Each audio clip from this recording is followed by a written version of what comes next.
Organic evolution या जैव विकास का ये तीसरा लेक्चर है जिसमें हम म्यूटेशन थ्योरी के बारे में बताएंगे। इसके पहले हमने लेमार्किस डार्विनिज्म के बारे में जिक्र किया था, वो वीडियो आपने देखा होगा। और ये है म्यूटेशन थ्योरी या उत्परिवर्तनवाद, जिसे ह्यूगो डीवरिच नामक वैज्ञानिक ने 1901 में यह सिद्धांत प्रस्तुत किया था। ह्यूगो डीवरिच म्यूटेशन थ्योरी से रिलेटेड है। इन्होंने इवनिंग प्रिमरोज, जिसका बोटेनिकल नेम है Oenothera lamarckiana, Oenothera lamarckiana, Oenothera is the genus, lamarckiana is the species, यानी शांत प्रिमरोज नामक पौधे पर इन्होंने अपना प्रयोग किया था। शांत प्रिमरोज नामक पौधे पर जब इन्होंने प्रयोग करके देखा तो इनके अनुसार उत्परिवर्तन की परिभाषा क्या हुई, इसको हम आपको बता देते हैं। इनके अनुसार कि माता पिता के लक्षण उनकी संतानों में पीढ़ी दर पीढ़ी स्थानांतरित न होकर अचानक कुछ उनसे भिन्न लक्षण उत्पन्न हो जाते हैं, और अचानक होने वाले इसी परिवर्तन को ही उत्परिवर्तन कहा जाता है।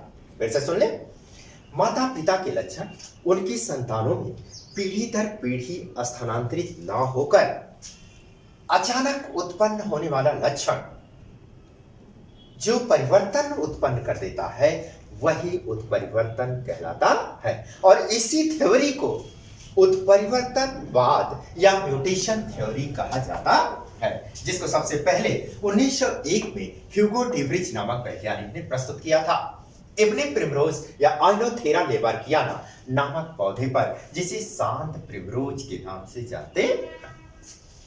आइए देखते हैं बच्चों कि इस उत्परिवर्तनवाद का जैव विकास में क्या भूमिका है।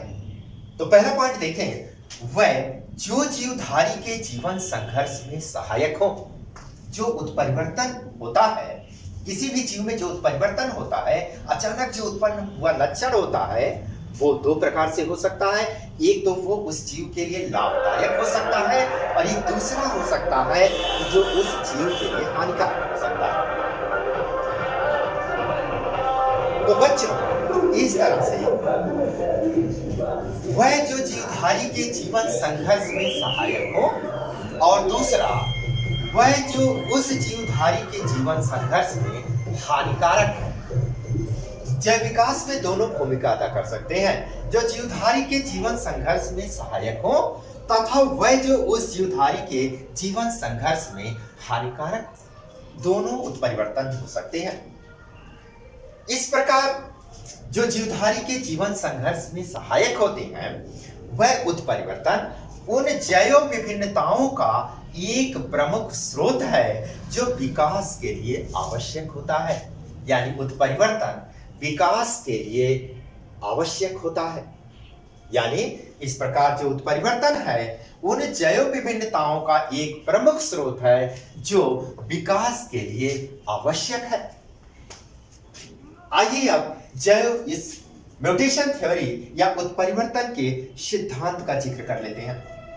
इससे पहला पॉइंट देखें कि नई जीव जातियों की उत्पत्ति एक ही बार में अस्पष्ट एवं अस्थायी, एक ही बार में अस्पष्ट एवं अस्थायी आकस्मिक परिवर्तनों के परिणाम स्वरूप होती है, न कि क्रमिक विकास के द्वारा। फिर से सुन ले, नई जीव जातियों की उत्पत्ति एक ही बार में अस्पष्ट एवं अस्थायी आकस्मिक परिवर्तनों के परिणाम स्वरूप होती है, न कि क्रमिक विकास के द्वारा। दूसरा पॉइंट देखें, सभी जीव जातियों में उत्परिवर्तन की प्राकृतिक प्रवृत्ति होती है जो कभी कम या अधिक या सुप्त हो सकती है। फिर से देखें, सभी जीव जातियों में उत्परिवर्तन की प्राकृतिक प्रवृत्ति होती है, वो कम हो सकती है, अधिक हो सकती है या सुप्त हो सकती है। उत्परिवर्तन अनिश्चित होते हैं। उत्परिवर्तन की कोई सीमा नहीं होती, कोई निश्चित नहीं होता कि यही उत्परिवर्तन होना है, यानी उत्परिवर्तन अनिश्चित होते हैं।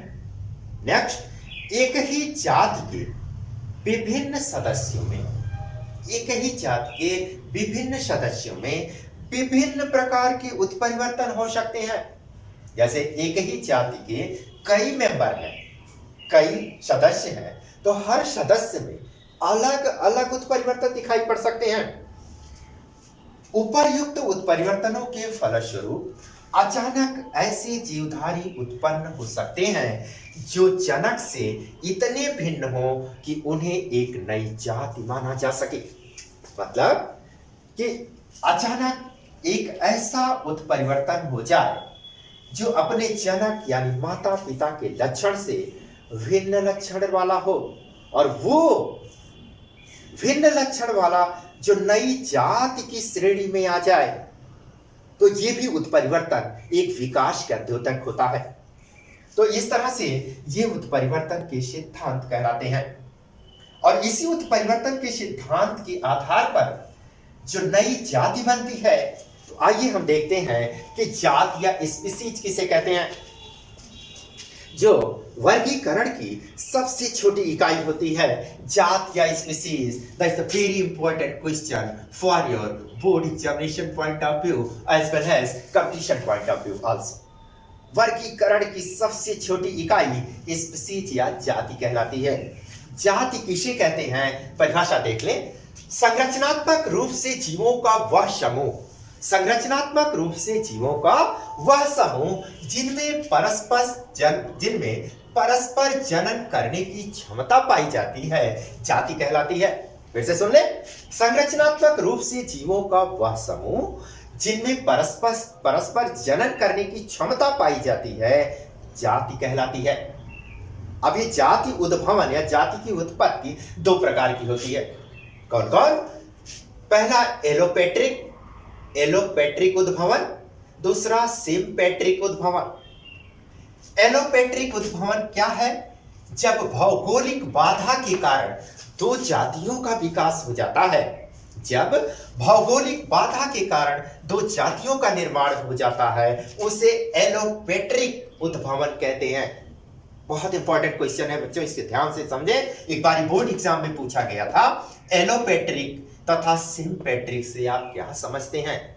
बच्चे पढ़े ही नहीं थे या उन्हें टीचर ने बताया ही नहीं था, तो इसे बहुत ही सीरियसली देखें। बोर्ड एग्जाम का क्वेश्चन है, एलोपेट्रिक तथा सिम्पेट्रिक से आप क्या समझते हैं?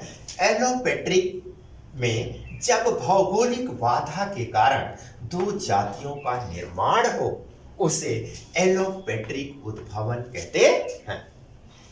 सिम्पेट्रिक किसे कहते हैं? जब जननिक पृथक्करण के द्वारा जाति का निर्माण हो जाता है, उसे सिम्पेट्रिक उद्भवन कहते हैं। इस तरह से एलोपेट्रिक और सिम्पेट्रिक दो उद्भवन के प्रकार हैं, जिसकी परिभाषा हमने आपको यहाँ मेंशन कर दिया। और स्पीसीज जो वर्गीकरण की सबसे छोटी इकाई है, इसके बारे में मैंने आपको बता दिया। तो इस तरह से ऑर्गेनिक एवोल्यूशन से रिलेटेड तीन सिद्धांत, डार्विनवाद, लेमार्कवाद तथा ह्यूगो डे व्रिज का उत्परिवर्तनवाद, ये तीनों जैव विकास के सिद्धांत के नाम से जाने जाते हैं, जो बहुत इंपॉर्टेंट है बच्चों। इस वीडियो को आप जरूर लाइक करें, शेयर करें तथा सब्सक्राइब करना ना भूलें। Thank you so much.